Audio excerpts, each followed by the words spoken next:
नमस्कार। किसी ने बहुत ही शानदार बात कही है कि हम उस दिन बड़े हो जाएंगे जिस दिन अपनी चुनौतियों के सामने अपने आंसू पोंछ के स्वयं खड़े हो जाएंगे। नमस्कार, मेरा नाम आलोक कुमार गुप्ता है और आज मैं आपको एक किसान की कहानी सुनाता हूँ। एक बार क्या होता है, एक गांव में किसान रह रहे होते हैं। उन किसानों की किसी बात से इंद्र देवता नाराज़ हो जाते हैं और इंद्र देव उनसे कहते हैं कि तुम्हारे गांव में 12 वर्ष तक बारिश नहीं होगी, 12 वर्ष तक तुम्हारे गांव में फसल नहीं होगी, अनाज नहीं होगा, अन्न नहीं होगा। तो वो सारे उस बात से बहुत ही चिंतित हो जाते हैं कि ऐसा क्या होगा कि इन देवता नाराज़ हो गए, अब हमारे गांव में बारिश नहीं होगी तो फसल भी नहीं होगी, तो हम क्या करेंगे। तो वो ये सारी शिकायत लेके भगवान शंकर को मनाते हैं। उससे पहले इन देवता भगवान शंकर के पास पहुंच जाते हैं, भोले बाबा के पास। भोले बाबा तो वैसे ही बोले हैं, उनके पास पहुंच जाते हैं और उनसे कहते हैं इन देवता कि मैं इन गांव वालों की किसी बात से दुखी हूँ, निराश हूँ, अप्रसन्न हूँ, तो आप डमरू मत बजाइएगा, नहीं तो बारिश हो जाएगी। तो वापस ये लोग कभी एक बार थोड़े टाइम बाद वापस से जाते हैं इन देवता से मिलने और उनसे कहते हैं कि इसका कोई तो इलाज बताइए, कोई तो उपाय बताइए कि इससे हमारे गांव में बारिश हो जाए, नहीं तो हम लोग भूखे प्यासे मर जाएंगे, गांव में हमारे छोटे छोटे बच्चे हैं प्रभु। तो इन देवता उनसे एक बात कहते हैं कि आपके गांव में बारिश जब ही होगी जब किसी बात से भगवान भोलेनाथ या भोले बाबा महादेव अपना डमरू बजा दें। अब इन लोग के पास कोई ऑप्शन था नहीं कि उनके पास पहुंचे कैसे और कैसे भगवान भोलेनाथ को मनाएं। भोले बाबा भी भोले बाबा है, वो इन देवता की बात मान के चलो ठीक है, कोई बात नहीं। भोले बाबा भी एक दिन ये लोग मिलने गए भोले बाबा से बोलते हैं कि आप अपना डमरू बजा दीजिए तो हमारे गांव में बारिश हो जाएगी। इन देवता ने कहा कि अगर आप डमरू बजा देंगे जब बारिश हो जाएगी, आपकी कृपा हो जाएगी, बारिश हो जाएगी।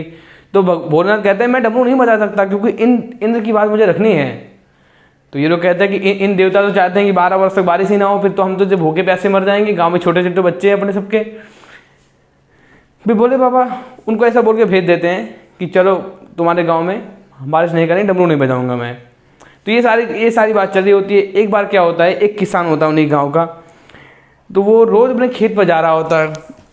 इनफैक्ट सबने अपना काम धंधा बंद कर दिया, कोई खेत पे जाता नहीं था, काम पे जाता नहीं था। बोलते क्या करना खेत पे जाके, काम पे जाके, जब बारिश होनी नहीं है, फसल उगना ही नहीं है तो इतनी मेहनत करके क्या मतलब, क्या फ़ायदा।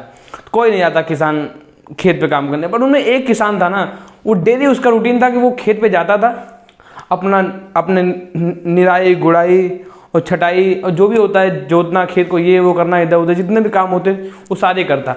गांव वाले उसको मजाक उड़ाते किसान का, बोले यार तुम रोज जाते हो, जब तुमको पता है बारिश होनी नहीं है तो जाके क्यों झकमराते हो उधर। तो बोलता है यार नहीं यार, मैं जाता डेली खेत पे इसलिए हूँ क्योंकि मैं कहीं खेती करना ना भूल जाऊँ, मैं अपने खेत की निराई करना, अपना खेत ना भूल जाऊँ, अपने प्रोफेशन को, अपने व्यवसाय को, अपने काम को भूल ना जाऊँ, इसलिए मैं डेली अपने उस पर जाता हूँ खेत पर और वहाँ पे जो भी छोटे मोटे काम होते हैं वो सारे करता हूँ। तो ये सारी बातें जो है चल रही होती हैं, किसान मजाक भी उड़ाते, रोज़ कैसे करता, रोज़ का मजाक उड़ता था। एक दिन पार्वती जी की नज़र उस पर पड़ती है। वो सोचती है यार किसान जो है रोज़ खेत में जाता है और ये गाँव वाले मजाक उड़ाते हैं, बट जब उसकी बात सुनती है उनको समझ में आती है बात, यार ये बात तो ऐसे वाजिब कह रहा है। तो वो भोलेनाथ के पास जाती हैं, शंकर जी के पास, उनसे कहती हैं कि प्रभु ये जो किसान है ये डेली खेत में जाता है और डेली खेत जोतता है, डेली खेत में निराई गुड़ाई करता है, बस सिंचाई नहीं करता क्योंकि पानी नहीं है। लेकिन आप डमरू क्यों नहीं बजा रहे हैं? अगर आप डमरू नहीं बजाएंगे, 12 वर्ष तक अगर आप डमरू नहीं बजाएंगे, क्योंकि 12 वर्ष तक बारिश करनी नहीं है, 12 वर्ष तक अगर आप डमरू नहीं बजाएंगे तो आप भी डमरू बजाना भूल जाएंगे प्रभु।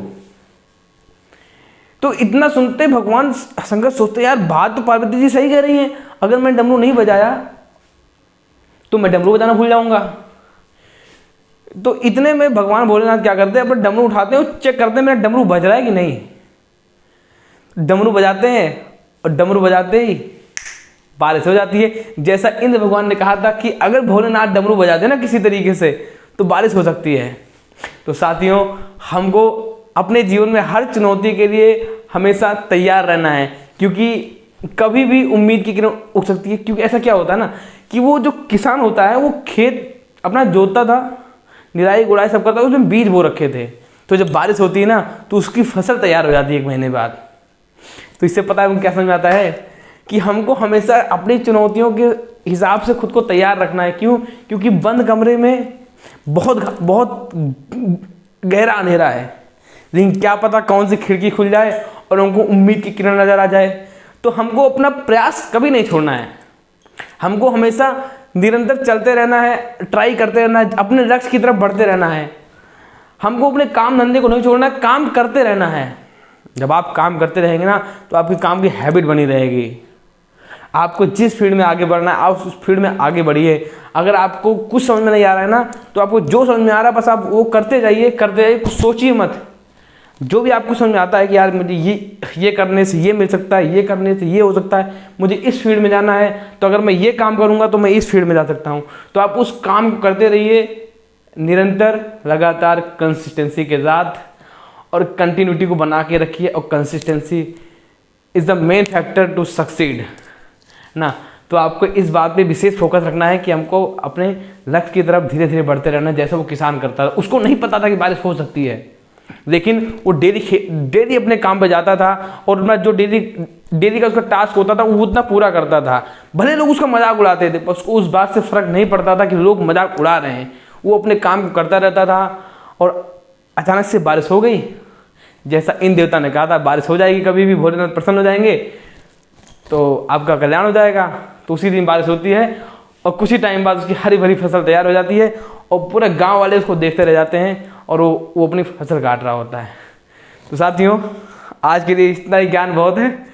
मिलते हैं अगले दिन इसी सेम टाइम पर नए किसी स्टोरी के साथ। धन्यवाद। जय श्री राम, जय श्री श्याम, जय श्री बालाजी महाराज।